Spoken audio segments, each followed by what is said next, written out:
One of the most primary things for healthy inspiration, healthy creativity, healthy physiological process in the body, and healthy biomechanics in the body begins with the breath. And I could go on about the breath for an entire call, but just a little bit right here. And that when we breathe in a healthy way and a full, rich way, what happens is that we have the ability to bring alignment into the body, to decompress the compression in the spine, to make our digestive process more healthy. Respiration is at the root of healthy immunity. If we don't breathe well, then we can catch colds more easily, because respiration is carrying in all that good oxygen, moving out the carbon dioxide, etc. So healthy breathing impacts us on every level. Our minds clear up, the fog of the mind can lift, so we get a brighter mind, a healthier body, more power and openness in our heart energy and in our willingness to be able to be in really dynamic and healthy conversation through emotional intimacy with each other. So breath is everything, and in breath is of spirit, to draw in spirit, inspiration, to draw in spirit, respiration, the respiratory process, the respiriting, you know, all this deliciousness around the breath. Okay, now in the physical body, our rib cage is housing the lungs.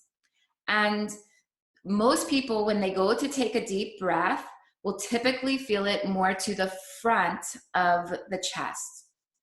But truth is that more of the lung tissue is in the back of the body, in the back side of the body. So one of the key things for the healthy biomechanics in the body is to get this whole rib cage in a 360-degree spectrum to expand. And that then means not just the front of the chest, but the sides of the chest and then the back. This point at the lower ribs in the back of the torso is one of the key places that I'm going to keep emphasizing over and over again, not only through breath, but in all of our yoga poses.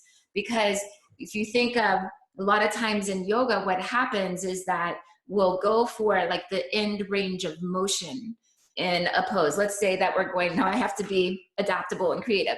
So if I'm going up into warrior one, imagine the bottom of my feet, and I reach up through my arms and I lift up my chest. But this point back here, the back of my ribs is dim and dull, and then compressing through my lumbar spine, compressing through my back, I've kind of defeated myself by going for the end range of motion in the form. So what we're going to learn to do is to create an enormous amount of space through the breath in the back of the lungs, in the back of the ribs, and get the rib cage to lift away from the pelvic bones. And then that creates elongation and decompression, and we'll be able to take a much healthier full breath. The exhalation, so now in the patterns of the breath, in yoga terminology, the inhalation is what's called the flowering pattern of the breath. So it gives that blossoming sensation. The exhalation is the rooting pattern of the breath, and it gives us that ground and that anchor.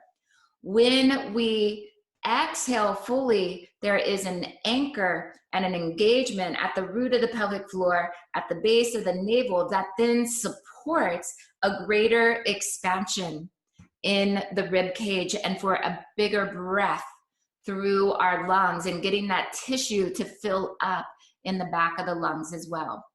So this is really important for us to orient with, because so much in yoga, just going for form without understanding, let's say, the biomechanics or the healthy application of the biomechanics, if we end up going for the end range of motion, we can a lot of times compress through the spine and compress through the low back.